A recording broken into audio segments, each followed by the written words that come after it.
Welcome back to our How To UI UX series, where we're taking a deeper, more practical look into the UX design process. In the last video, we went through an introduction to UI UX. We talked about what a UI UX designer does, we explained the difference between UI and UX, we explained what the UX design process is and is not, and we ended by summarizing the steps of the UX design process. In this video, we're going to take an in-depth look into the first step of that design process: empathize. This video is part 1 of that step. First, what is the objective of this step? The objective of this step is to collect experience from users that we can later use as criteria for designing our product. The word empathize itself means to put yourself into someone's shoes, to feel what they feel, and to experience what they experience. You might notice it sounds a lot like another word, sympathize. But sympathize means to understand how someone feels. And that's good, but we want to go deeper. We don't want to think we know what users want. We need to know what users want. Why? Because our main goal is to do what again? That's right, meet users' needs. How can we meet their needs unless we know for sure what they are? Now, there will be some obstacles in our way. As we'll see, first, we need to find the right users to get experience from. And second, even then, it will take some planning and artistic skill to draw that experience from them. It's going to take some work for sure. But if we pull this off, we'll be setting the foundation for a successful product, and we'll be streamlining the rest of development. So let's make sure we put in our best work as we start the UX design process with empathize. So let's talk about the user research methods that we'll be using in this step. And there are 2 of them: surveys and interviews. So here is the game plan. First, we will find out who it is exactly that we need to talk to. Our ideal users. What kind of experience do they need to have? Then we're going to create a survey to gather a pool of users that roughly meet that criteria and who are willing to help us. You might call this a screening survey. Then we're going to create a second survey to gather more specific data from these users. We call this the user research survey. We'll then use that data to nail down the participants that have the experience that we need. And finally, we'll reach out to those users for an interview, which we'll talk more about in the video that follows this one. Sound good? All right, let's get to it. So let's talk about surveys for a second. I'm sure we've all taken a survey at one point or another, right? So we all know how it works. They ask you questions, and you give them answers. And you can find them pretty much in any medium: on paper, face-to-face, over the phone, on the internet, pretty much anywhere. Surveys are a great way to gather information and data from potential users and customers. It's cheap, easy, quick, and you can pretty much target any size group that you want. And once you have that user data, you can sort and organize participants into different groups depending on your needs. And once you know what you're looking for, you can contact users of that group to get their experience through an interview, which is where the real important stuff is. But we aren't just looking to interview anyone, right? We want to talk with our target market, also known as typical users. You know, the people that are actually going to buy and use our product, which means that not everyone who participates in this survey is going to have the experience that we need. Take an example. Let's say I want to create a mobile app for an electric vehicle. It will allow the user to control different functions of the vehicle and really become connected to it. That's awesome, right? But not just anyone's experience is going to help me design a mobile app for an electric vehicle. For example, if I interview a person who doesn't drive a car, will their experience be helpful? Not likely. What about someone who doesn't own a phone? Not really. Because these users don't have any experience with anything related to our product, anything that they'd say would be their opinion. And as we've said before, opinions are not user needs. So, what's the solution? We need to design, organize, and word our surveys so that they specifically help us find who our typical users are. We start with a survey to find users we can talk to, and then we design a second survey to help us identify our ideal users. Let's get to it.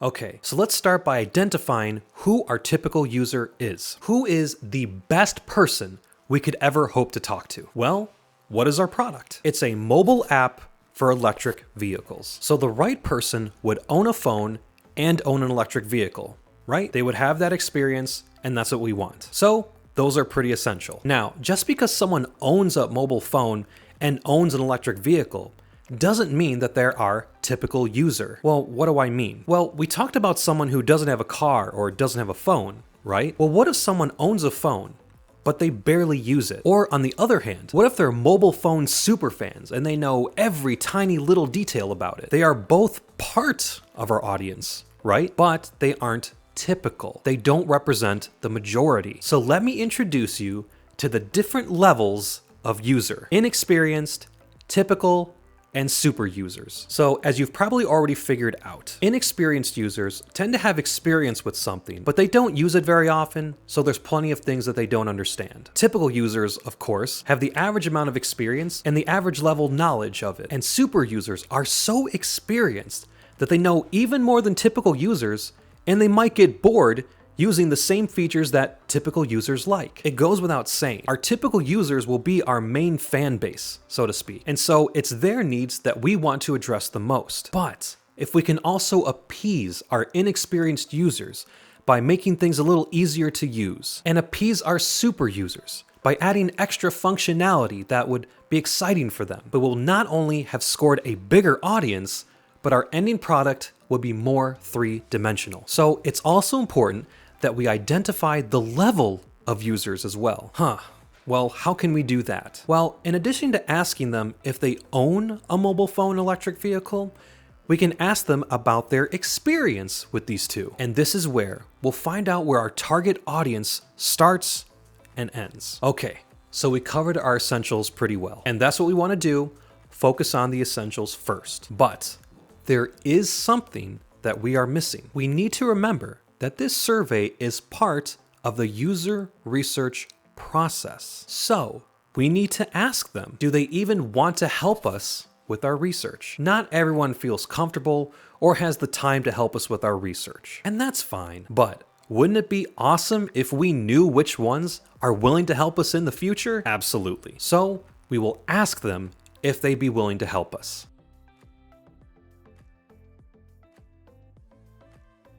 All right, we have our criteria, so let's start working up our survey. Okay, so we're going to write two surveys: our screening survey and our user research survey.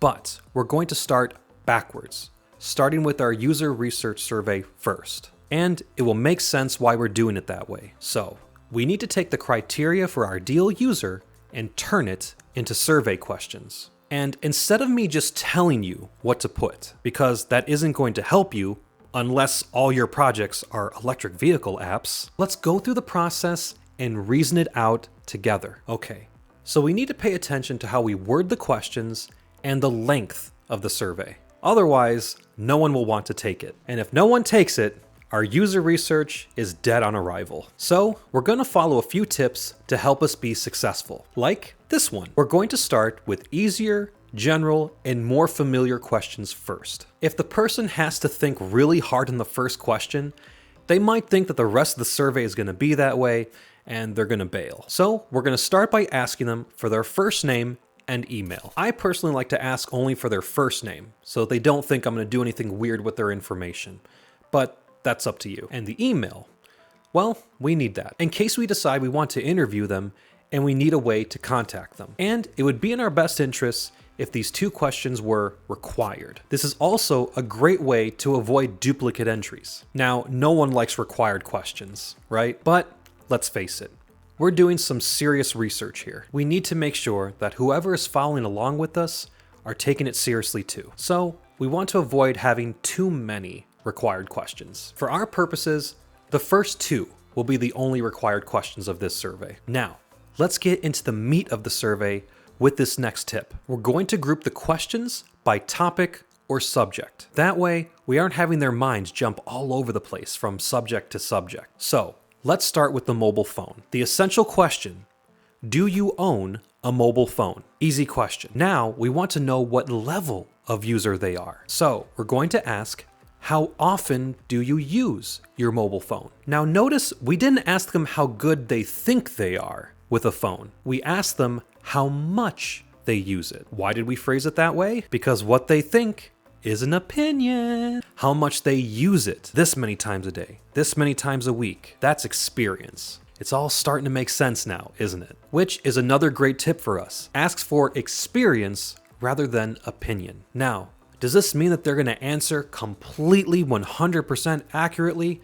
No, I don't know how many times I use my phone, but they will still try to give you an answer from their experience rather than their opinion. All right, the electric vehicle questions will be pretty similar. Do you own an electric vehicle? What is the make and model of the electric vehicle? That one might be good for clarity later. And how often do you use your electric vehicle? Same principles in mind, easy peasy. Now, at this moment, we may have realized who it is exactly that is the perfect, ideal person that we want to talk to. It's not just someone who owns and uses a mobile phone and owns and uses an electric vehicle, but someone who uses a mobile app with their electric vehicle, right? I mean, that's exactly what our product is.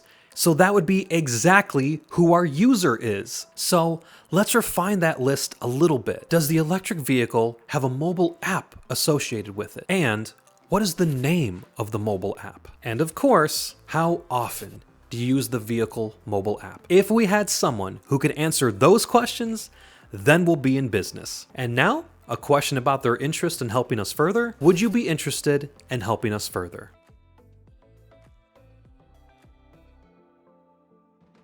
Okay, so what we have here now are the questions that we really want answers to, but they are going to take a little bit more refinement because we kind of just slapped them together. But we've got all of our essentials here. In addition, just important as how the questions are worded is how we allow users to answer them. And that's just user experience 101. For example, if you had to type out the answer to every single question, how long would you last before you quit taking that survey? Not very long. Yes, just because I write surveys doesn't mean I like taking them. So let's design our answers, which will start out with this tip: multiple choice whenever possible. And if they do have to write an answer, keep it short. All right, let's see how we can make our questions more user-friendly. For the first name, users will have to type out their answer, so that will just be an entry field. Same thing with the email. Something else that we might want to add is a disclaimer to the end of those questions to let them know that we won't be saving any of their information, which is another good tip to follow. Let users know that the process will be anonymous. The next question is, do you own a mobile phone? That's easy. Yes or no. The next question is, how often do you use your phone? Which brings up another tip. We want to be specific and clear up any vague words. If our questions are too vague, they may misunderstand them. And if our answers are too general, they may get frustrated. So we want to make it as easy as possible. People change their phone habits from day to day. So let's refine the question a little bit. Let's ask, how often do you typically use mobile phone apps in a day? Now it's more clear. And for our answers, let's make it easy with 4 options. More than 11 times a day, between 5 and 10 times a day, between 1 and 4 times a day, or sometimes never. There we go. Clear questions and easy answers. And a clear way for us to know how experienced our users are with their phones. But what if they already said that they don't own a phone in the previous question? Well, that's another quick tip. Have a not applicable or similar option. This prevents users from answering incorrectly, and it just frustrates people when they can't answer how they'd like. So let's add not applicable as an option. Make sense? Okay, let's do the same for the electric car questions. Do you own an electric vehicle? Yes or no? Does the electric vehicle have a mobile app associated with it? And to be sure that the question is clear, let's define what we mean by mobile app, used to control different aspects of the vehicle. And the answers are easy: yes, no, or not applicable. Our next question is, what is the make and model of the electric vehicle? Let's refine the question to make sure it's clear what we're talking about. What is the make and model of the electric vehicle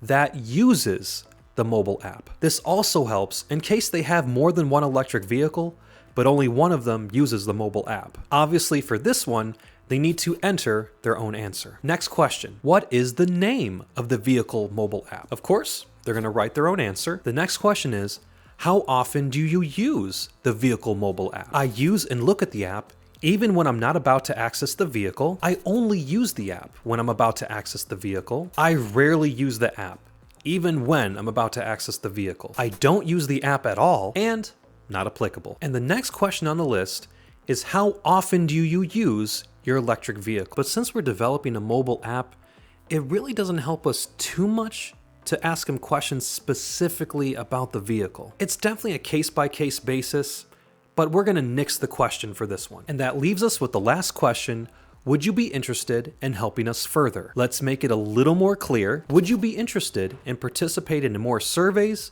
interviews, or polls? And that is a simple yes or no. All right, deep breath now. I hope that explanation wasn't too confusing, but hopefully putting your mind through that process helped you come up with ideas for surveys that you plan to write for your projects.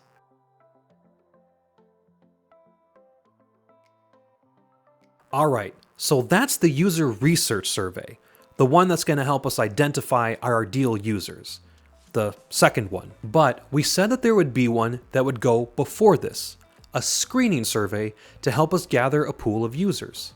So let's keep working backward and do that one. Essentially, we want to ask questions pertaining to the same subjects and topics, but make it more general and quicker to answer. And because we designed our official survey already, we know exactly what to do with this one. We'll start with the first name and email, as that is a given. Let's ask about phones. Do you own a mobile phone? Yes or no. Electric vehicles. Do you own an electric vehicle? Yes or no. Now, let's ask how they feel about technology in general. Do they even like it? If not, they may not be the best for us. Are you a fan of technology? Yes or no. And since we're looking for participants that we can have interviews with, knowing information about their location could be helpful. Do you live in the United States? Yes or no. If yes, what state? Also, we're going to do our interviews on Zoom or something like that. So we want to make sure that they have the capabilities to do that. Do you have a webcam with a microphone? Yes or no. Do you have experience with Zoom or other video conferencing services? Yes, no, or not applicable. And we'll use the same question as before. Would you be interested in participating in more surveys, interviews, and polls? Yes or no. So that's our screening survey. But before we close it out completely, if we are planning to compensate the users that we interview, keep in mind this one last tip. Let everyone know that they won't receive compensation for taking surveys. Put it in the description of the survey. This is an area where you don't want to have any misunderstandings.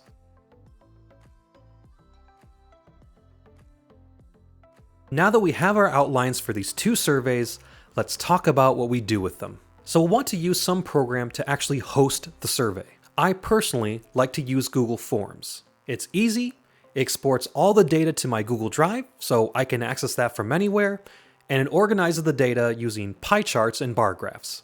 You can use whatever you prefer, but it's helpful when it organizes that data for you in a visual way. I also like to make it as easy as possible for participants to access the survey. I like to take the share link and turn it into a QR code, and there are plenty of free websites that will do that for you. And in addition, I like to take the share link and turn it into a shorter version so that anyone could just as easily type it into a phone or computer. Personally, I like to use tinyurl.com.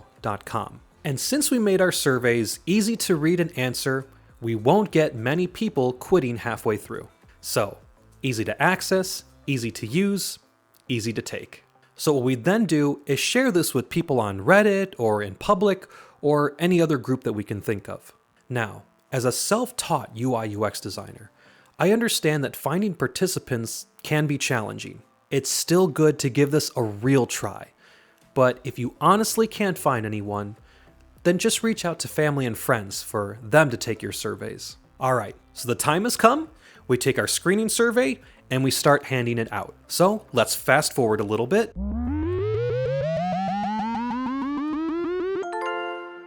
Okay, we gave it out and the participants took it. So who will we invite to take our second user research survey? Well, we want participants that we think may be our ideal users, so let's remind ourselves of who our ideal user is. There we go. First off, they need to have agreed to help us with any more surveys or interviews. Anyone that says yes, we can keep in the pool. Next, they need to have the equipment to have a virtual interview. So we'll keep anyone who has a webcam and microphone and has experience with Zoom or other programs. If they say they don't have any experience with Zoom or other programs, we could still keep them if we don't end up having a lot of participants. Now, besides that, we'll keep anyone who owns a mobile phone and electric vehicle, and if they're a fan of technology, we'll keep them. If they say they're not a fan of technology, then they might be biased against mobile apps. So let's steer clear. Okay, screening done. We have our pool of users to move forward with. Okay, so we send them the link to the second survey and we'll see which ones fill it out. All right, fast forward again.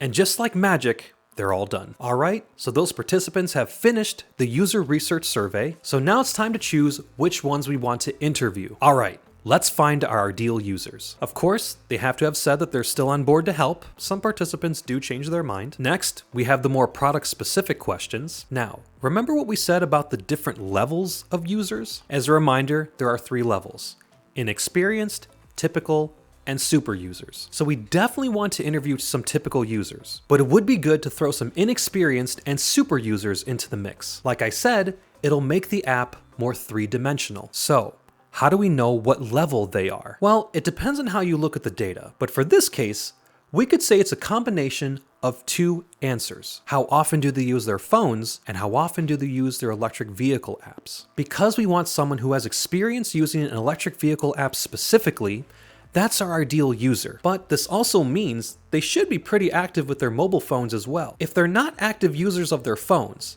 and they say that their vehicle app is terrible, well, maybe they're just bad at using phones. So we could then say anyone who rarely uses their electric vehicle app, but uses their phone at least 5 times a day, we could say is an inexperienced user. Anyone who says that they use their electric vehicle app when accessing the vehicle or more often, and also uses their mobile phone at least 5 times a day, we could say is a typical user. And anyone who says that they look at their electric vehicle app often and use their mobile phone more than 11 times a day, we could say they're a super user. Of course, it's never that cut and dry.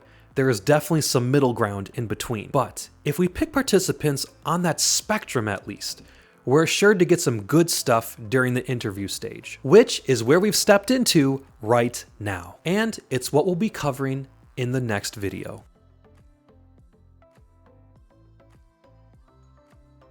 We've covered a lot in this video, so let's take a moment to recap and evaluate with what we've accomplished. We started the first step of the UX design process, Empathize. And on the surface level, what's most outstanding is that we wrote 2 surveys. That's something that seems easy, right? But when you consider all the subtle nuances to it, you see how much work it can really be. But we did even more than that. By going through the thought process of it all, we learned to problem solve. And as I've mentioned before, at our core, UI UX designers are problem solvers. And that includes needing to solve our own problems. So we didn't just create some surveys, we adopted the UX design mindset. Great job.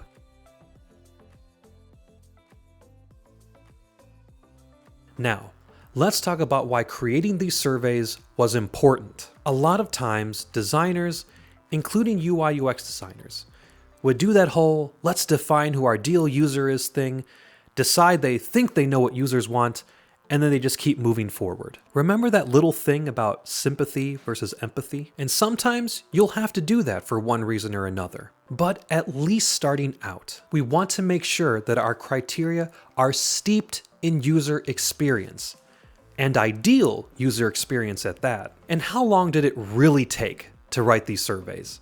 Not too long, right? And yet, look at how much good they've accomplished for the rest of our process. So don't shy away from the work. Don't say, oh, I see how that's done.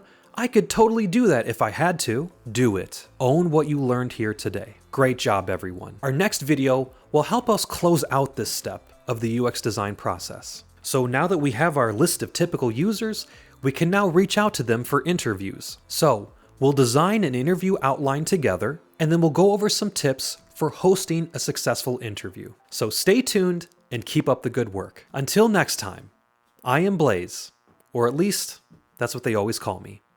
See you soon.